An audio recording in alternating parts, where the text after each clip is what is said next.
My parents told my brother to take my house because I don't have a family. I'll warn everyone here that this is going to be very long. So long that I'm splitting it into 2 posts and including a TLDR for each. I also really don't care who believes this.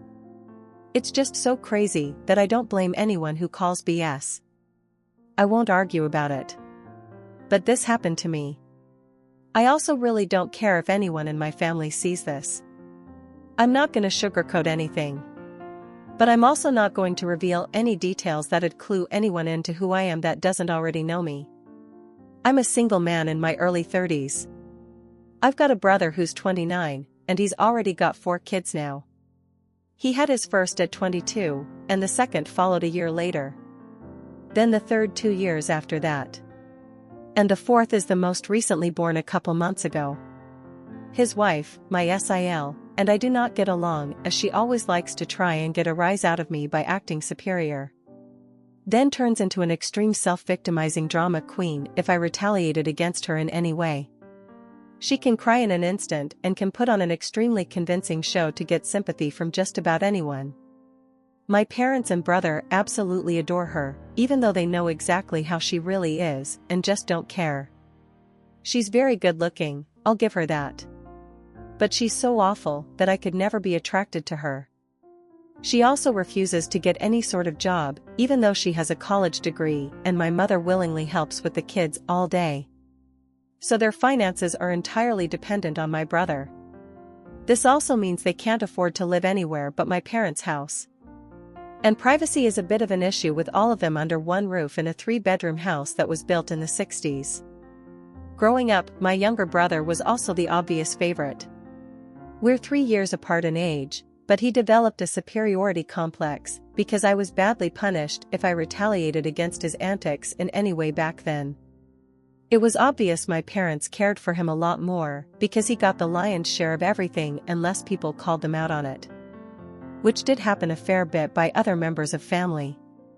Which is why my parents packed us all up and moved us about 150 miles away from them, so they generally would only see us on holidays since it was a 3-hour drive. My brother got physically abusive towards me on a number of occasions, flirted relentlessly with my first girlfriend to the point she broke up with me, and laughed at any misfortune I had. And my parents just told me to suck it up whenever I was upset about it. I only got equal treatment when my parents wanted to keep up appearances. I admit it was rather funny to see the looks on their faces whenever they had to treat me equal to my brother on birthdays and Christmas, because other people were present. We had relatives that were very nosy, and loved gossiping drama. So my parents did their best to hide what was really going on, and threatened to take all my stuff away if I didn't keep my mouth shut. If anything, it just made my parents celebrate more when I turned 18 and moved out, because it meant they no longer had to provide for me. I wasn't even done with high school yet when I moved out. But couch surfing was far better than living with them. I was low contact ever since leaving home. They didn't even show up for my high school graduation. But I really didn't care. From that point on, I would usually only see my parents and brother on holidays like the rest of the family. The start 2020 pandemic was not kind to me. I lost my job, and couldn't renew the lease on the condo because my roommate also lost his job and neither of us could afford the place on unemployment money. It was a rented 2-bedroom condo that I really loved. As the lease was ending, my roommate left early to move back in with relatives, and I had to sell nearly all of my stuff because I was soon going to be homeless if I didn't downsize to an extreme. I really shouldn't have rented a place that was so expensive. But I liked living the high life. Until that life wasn't kind to me. And I realized I should have been living somewhere far cheaper so I could have saved more money to fall back on. But I had a plan. I own a truck simply for the fact that I've always loved trucks, so I found a $1,000 camper in good shape and put it on my truck just so I could live out of it for a while. It was supposed to be temporary, but I ended up living out of it far longer than I ever thought. I originally was hoping to be able to live out of the camper at my parents' house, where my brother and his family still reside as well. But when I asked my parents to let me stay for a while, they told me they had a full house, and didn't want me there. Plus, we hadn't exactly gotten along in the past decade. They said they'd only agree to let me park my camper there if I paid them basically what it'd cost to rent an apartment in my area. That was way too much just to park my camper. I was jobless and trying to save as much of my unemployment money as I could till I could find a new job. I may as well be living in an apartment with that rent price they were asking. My parents called my camper an eyesore and told me to take a hike since we couldn't come to an agreement. And SIL thought it was absolutely hilarious I had to live in a camper. My brother joined her in pointing at and mocking me while calling me a homeless bum. I parked my truck/camper in a store parking lot to sleep on the first night that I had nowhere else to go. I felt scared out of my mind that someone might try to break in. Suffice to say, I didn't sleep well that night. There was nowhere else I could go, as any other relatives that owned houses were fairly far away, and all my friends were all apartment people. And I was pretty attached to my area as well. So I didn't want to just leave. I'd also had my mail forwarded to a friend's apartment. It was the only way I could still get my mail anymore. Finding a stable place to park was pretty difficult. I went looking around to try and find a job similar to my old one. It took months of living the nomadic camper life. In that time, I had to deal with a lot. Everything from beggars and drug addicts, to people demanding I leave because my camper was an eyesore. At one point, someone who told me to move claimed to be with an HOA. I wasn't even parked on a street with houses. And when I questioned what HOA, they got incredibly belligerent and threatened me. I moved my camper anyway, just to avoid the trouble. In order to have a steady supply of electricity, I learned to use a long extension cord to plug in anywhere I could to recharge my camper batteries. This meant sneaking around and plugging it into an outside outlet of a random building while parked on a street. I know that's a crummy thing to do. But I had to keep my batteries charged so my refrigerator would stay cold. I had a small solar power bank for recharging my phone. But I didn't have anything like a generator. And generators are noisy and require fuel anyway. So I did what I had to do. After months of living like that, I finally managed to get a new job. I had to move to the neighboring city to find a job that didn't involve retail. I worked retail while in college and promised myself never again. Though I was nearly ready to break that promise. I was still getting unemployment money. But I had no stable place to live while receiving it. And I didn't want to still be jobless when it ran out. Plus I was bored out of my mind.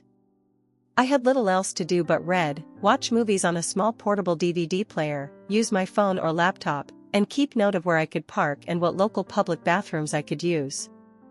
I kind of envy that the Japanese have public bathhouses. We could really use stuff like that over here. When I finally landed a new job, I practically lived in the back lot of the building by the warehouse in old employee parking spaces literally no one else seemed to bother using because they were so far in the back that the area was borderline forgotten. My boss/company owner actually liked this arrangement because I was willingly available to take any shift I could get, so long as I had enough sleep. He even let me take the camper off my truck and set it up in one of the spaces so I could drive around without it. Not exactly sure if this was legal, but no one bothered us about it. The entire time I lived back there, I didn't have to deal with many trespassers. There were a few, but the security guards escorted them out. I was pretty much on call almost all the time when they needed me, and was working virtually every day of the week. My boss let me plug my camper into the building for power and water, and I paid a small amount of rent by working for free on Sundays when no one else was in the office but the janitor and security guard. Beyond that, I usually had to shower at a friend's apartment, or at my local gym as the camper didn't have a shower in it, and only a portable toilet. And I didn't want to fill it because emptying it is a nasty chore. So I used other bathrooms as often as I could. I had a key to the warehouse, and could go in to use the bathroom there at any hour. I was even on a first-name basis with the night security guard. He's since become one of my closest friends. The camper was easy to heat in the winter with a small electric heater. Summers were not fun though. The camper didn't have AC, so I had to get a used portable air conditioner just to make it bearable. I made a lot of overtime pay, and hands-on learn some new skills from other employees. Eventually, midway into this year, I landed a better position in the company as a supervisor, and started making a better salary than my old job. That's when I decided I wanted a house. The scare I'd gotten from losing my condo made me realize I needed something much more stable for the long term. I looked around for something close to my work, and just 2 miles away found a 3-bedroom manufactured home on a small property. But I managed to get it for $10,000 less than the asking price somehow. I used nearly my entire savings for a down payment and got approved for a home loan. I finally didn't have to live in a camper anymore. There was enough space for me to back my truck in behind the house to take the camper off to set it up in the backyard. So I put it there as its own little building, just in case I want to use it again. When I was fully settled in the house, I was dumb enough to brag about it on my book of faces. My family saw the post, and that's where this shit really starts. After a few weeks, my parents and brother along with his family came to visit completely unannounced to have a tour of my home. I didn't even give them my address. So how they found out where I live, I still don't know. None of my friends have fessed up, and no prior family members visited me before that. So I wonder if they stalked me at work and followed me home or something. It really wouldn't surprise me. Once I opened the door, they practically all shoved their way in like rambunctious tourists. Then just started making themselves at home. They all kept poking around, and Sil had this creepy smirk that she was repeatedly flashing me. And it was only later that I figured out why. And it made me madder than a bull on steroids that just got stung by a hornet. My parents were constantly talking about how I've got so much extra space now. And it's too much for someone like me who has no wife or kids. Sure, not now. But maybe someday, and my brother kept remarking about how there was more space than our parents' house, and my house was closer to his job too. Red flags all around, I know. Eventually, my brother asked me to speak privately. Everyone else suddenly left the room and piled out onto the front porch. That's what finally made me realize they'd planned something. My brother, let's call him Dan for the sake of simplicity, said the house was too much for me alone. And I should let him move in with his family because his wife is pregnant with kid number 4. And my house is much closer to his job. He pointed out that I already have the camper, so I could just live in that outside while they live in the main house. And I'd like to point out that Dan never once spoke of offering rent. Mind you, he's got a good job. He also started talking about how there would be changes, and even curfews. And that I couldn't just walk in at any time without prior notice. If it weren't my brother, I'd think the person I was talking to had lost their mind. But Dan lost his marbles long ago, thanks to our parents treating him like he was the center of the world. I tried to speak, but he kept talking over me as if I had no say in the matter. There was no way in hell I'd rent my house or parts of my house to him. Other people maybe, just so I can pay the mortgage off more easily. But certainly not him or his nasty wife. I've heard of this exact kind of situation in videos online many times. And never once did I think I'd actually live it because I thought it so ludicrous.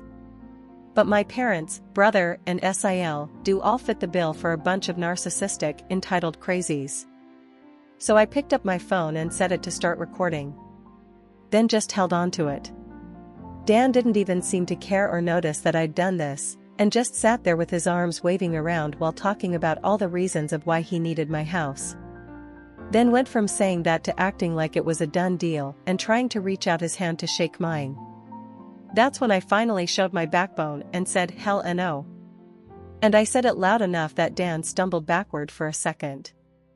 I'd rarely ever raised my voice to him on that level, because I was punished by our parents whenever I did. But this was my house, not theirs. My spine can be as shiny as it wants here. I stood up and then told him that my house was not up for grabs. And acting like I'll let him move in just because they want it, won't make it happen. I bought my house for me, and it's not my fault he keeps having more kids and has to keep living with our parents because he can't afford to move out. Dan got as physically close to me as he could without actually touching me and said that I didn't deserve the house, and he needed a better place for his family to live. I laughed back in his face and said that was total bullshit because I worked hard to be able to buy my house. Of course I deserved it. Dan started yelling that I have no wife or kids, and I don't need all the space. So I may as well give it to him. I said I'm not giving him anything. And he never even offered to pay me rent. If I let him move in, I'd still be covering the entire mortgage on my own house, without even being able to live in my own house. Then Dan told me that he shouldn't have to pay rent because his family comes first, and our parents said I was going to do this, and that I will. I yelled as if their word was law or something, and told Dan that they did not have the right or power to give my house to him. Then right one cue, my parents and SIL barged back in through the front door and surrounded me to try and force me to agree. There was a lot of fighting. But to sum it up, from this point on I heard the line, "Just do it for Dan," way more times than I can remember. In the fight I told them all they don't have a say in my life or my house, and to get out before I called the cops. SIL screamed the loudest at me about how she was pregnant again, and I can't do this to her. I said I did nothing to her, she just assumed she could take from me like I would just allow it.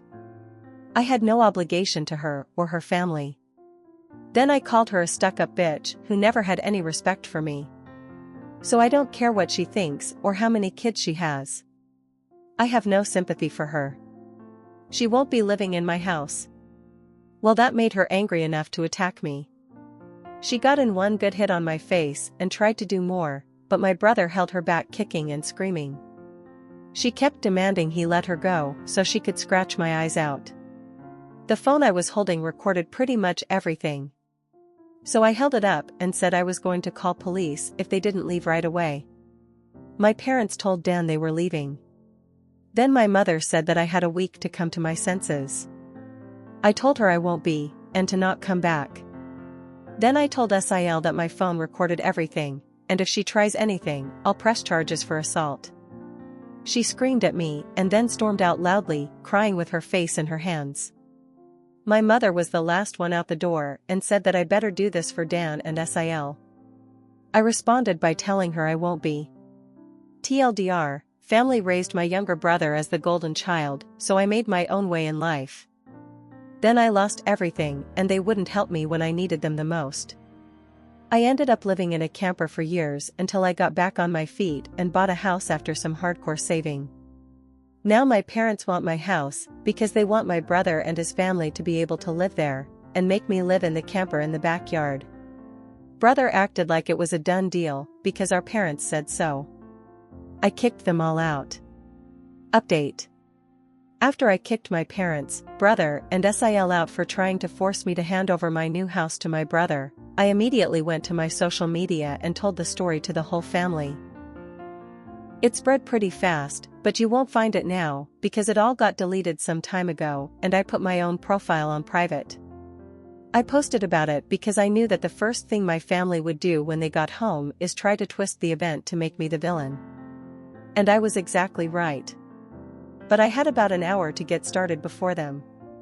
And I had video evidence to back up my story about what they'd done. No, I don't plan on showing the video here. So don't ask, being preemptive worked because I got a fair number of family members on my side right away. My parents, brother, and SIL must have been all set to write their own post, but it was too late. So they didn't even bother trying to lie much. My parents, Dan and SIL, had a few flying monkeys supporting them. But not much else. Plenty of others knew how entitled they already were. So what happened was something they all quickly understood and accepted.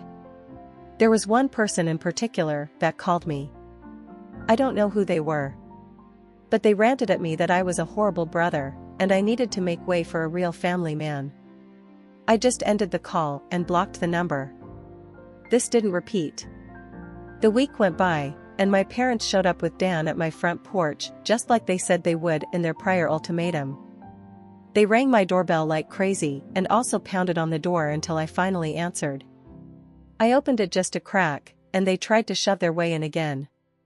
But I'd installed a couple of latch chains that prevented it, and even braced my body against the door for good measure. My father and brother demanded I let them in. But I said I was recording everything on camera, and would call the police if they tried to force their way in again. My mother calmed them down, and then in her most sickly sweet tone asked me if I was ready to let my brother move in. I told her and the rest of them to fuck off and never come back. My mother put on the crocodile tears and asked me why I can't just do this for Dan because he's my beloved brother. I laughed and then bluntly said I do not love him as a brother because he treated me like shit for years, and they only encouraged him to do so. They are terrible parents, and he is a terrible brother. Then told them to leave or I'd be calling police ASAP. They all left surprisingly easily, apart from my mother's loud crying and the others giving me dirty looks. One could say making them leave was suspiciously easy. I thought the whole mess was over. But I guess I should have taken them more seriously, because they had other stupid plans. I came home later that week on Friday evening to find a moving truck and my brother's minivan parked in my driveway. It was Dan and his family there moving stuff in. He just waved to me with a shit-eating grin when I saw him. I was furious and told him and the rest of his family to stop. But SIL smugly said to me that like it or not, they were moving in. And then in the most fake way while tilting her head and puckering her lips, she said that it was okay, because my mommy allowed it. And I should always listen to what my mommy tells me. I seethed with rage, just hearing those words and looking at her smug bitchy face. So locked myself in my truck to call the cops right away. When they realized what I was doing, SIL started pounding on my window and yelling at me to stop. And that I can't do this to her because she and Dan need the house. And she cried, "Why can't you just do this for Dan?" I responded with, "Fuck Dan. It's my damn house. Not his." Then she threatened to key the side of my truck unless I stopped calling the police. All of which the 911 operator heard thanks to the window being slightly open. I told SIL if she damaged my truck, I'd sue her. And she was smart enough to retreat. When the police arrived, Dan and SIL along with their kids had locked themselves in my house. I told cops what had happened, as well as showing them my new driver's license that had my current address on it. Then when we went to my front door, I saw that they'd changed the lock. And the old lock was laying on the porch with the center of it drilled out, and the drill they used was laying right next to it, with a complete Harbor Freight drill bit set. Could they have been any more stupid leaving evidence out like that? I pointed out the broken lock and drill, then gave the police a rundown on all the events that happened prior. Well, I guess Dan called our parents over at some point after I arrived home. Because they showed up while I was talking to the cops. My parents immediately lied and started saying that I'd agreed to rent my house to my brother and his family. I said that was an easily provable lie one way or another. So Dan and SIL finally came out of my house with some papers in hand. They both looked super smug, like they'd somehow outsmarted me. They'd actually drawn up and printed out a fake rental agreement. But my signature was not on it. There was one, but it looked nothing like my handwriting. I don't think any of them have ever actually seen my signature. So that was incredibly stupid on their part. I told my parents and Dan that was stupidly blatant fraud. And if the cops investigated, they'd easily figure that out. And I don't think going to jail in court would do them any good. It could even make Dan lose his job, which is his only means of providing for his family. I also said I would get a lawyer and sue for damages if anything of mine was lost, stolen, or broken. And I'd call CPS too for good measure. Dan went white and looked really scared when I said all that, but my mother got between us and doubled down about how I should just do this for Dan, and live in the damn camper so they can finally have a family home to themselves. I yelled at her that if she thought it was such a good idea, she could do it for Dan herself and let Dan have her house to himself instead. The cops separated my mother from me, and I said I wanted them all out right now, or I'll press charges.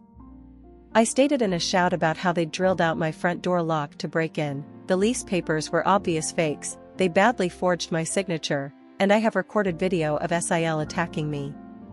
Those are felonies I could fuck over their lives with if I wanted. And if they didn't leave, that's exactly what I'd do. The only reason I hadn't already was for the sake of Dan's kids. so they have one chance to get the fuck out. The moment my parents heard that, I think it finally clicked that they could not force me to do it for Dan. My mother surrendered and said she'd put an end to this. Then she went over to Sil and spoke with her quietly for a minute while my father spoke to Dan. Sil instantly started loudly crying and ripping up the fake rental papers into tiny bits and tossing them like confetti, only to have an officer tell them to pick up the bits of paper or he'd cite them for littering. Both of the cops at this point had the "I don't get paid enough for this" looks on their faces. Dan had to start telling his kids to load their stuff back into the moving truck. The kids were all crying, and the eldest was sobbing that he won't get his own room now.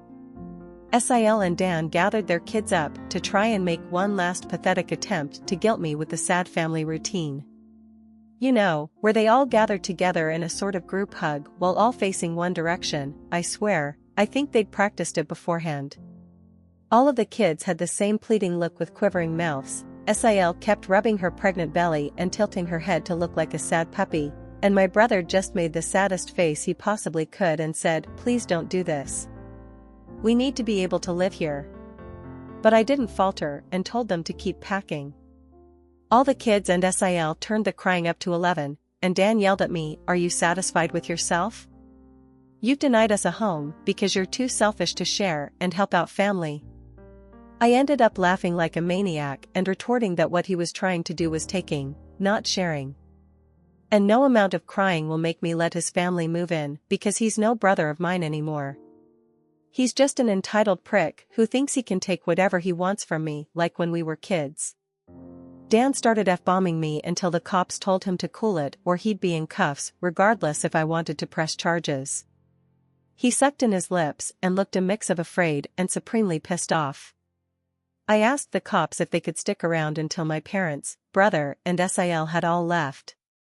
And they said they had no intention of going anywhere until this had been resolved.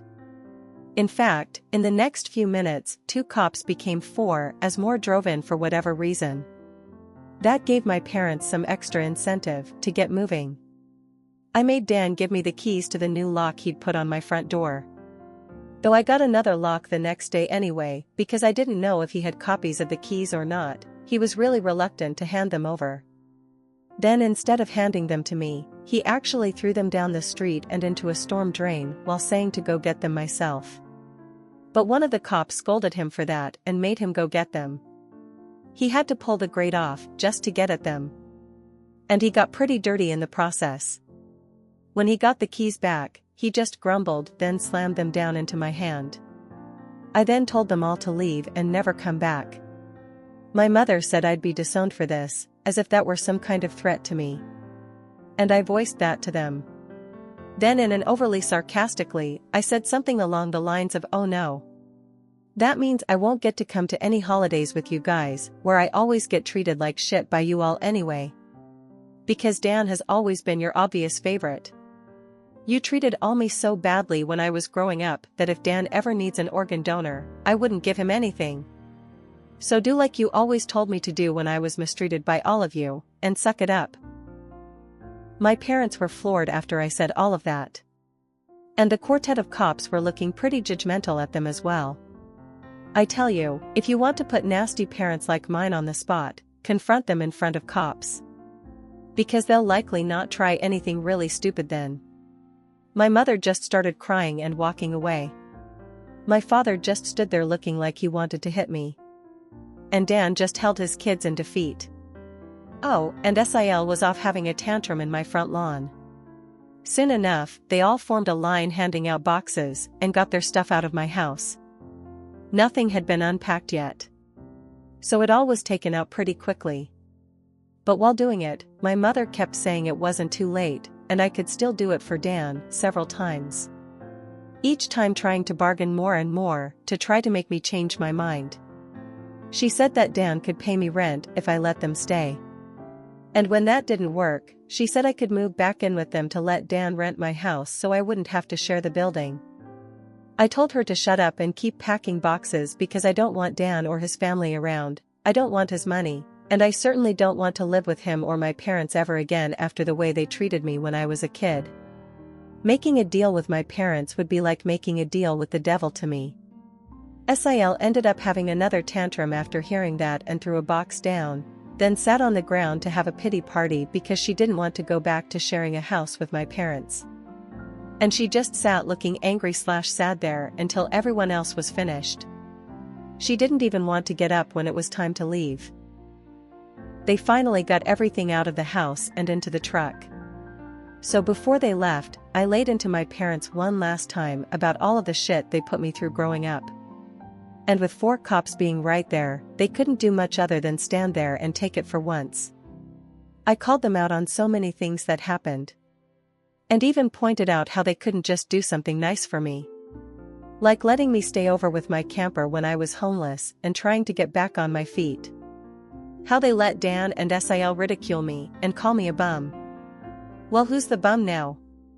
They wanted to kick me out of my own house so Dan could stay in it free of charge, yet when I needed a place to go, they wanted to gouge me for more than I could afford just to park my camper when they knew I was out of the job. There were more extremely judgmental stares from the cops when I said all of that.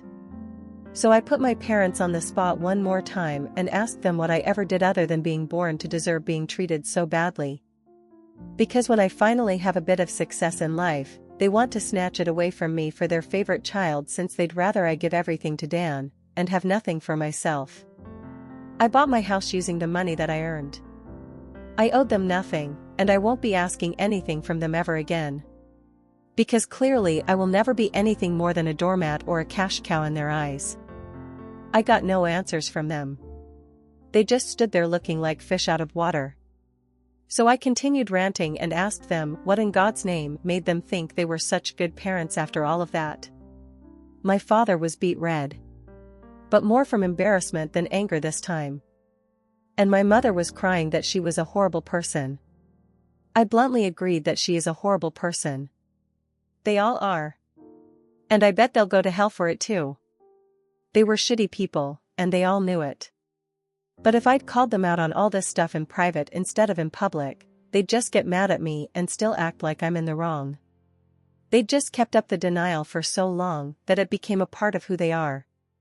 My mother buried her face in my father's jacket to cry. And my father looked more defeated than I've ever seen him. Dan and his family avoided me entirely as they finished putting everything back in the moving truck. I made sure nothing of mine was stolen. Not that I'd had a chance to get much furniture yet. I was lucky to even have a couch at that time. They all got back in their vehicles, and Sil just stood staring at me with malice until my brother finally got her to drive the minivan home. And as soon as they were all gone, I got back online again and spilled the beans what happened. My parents were too embarrassed to even try and defend their actions this time. And while the family was somewhat split before this incident, it was now a landslide in my favor. Nearly all of the family has sided with me after this incident. And those who haven't simply aren't siding with anybody.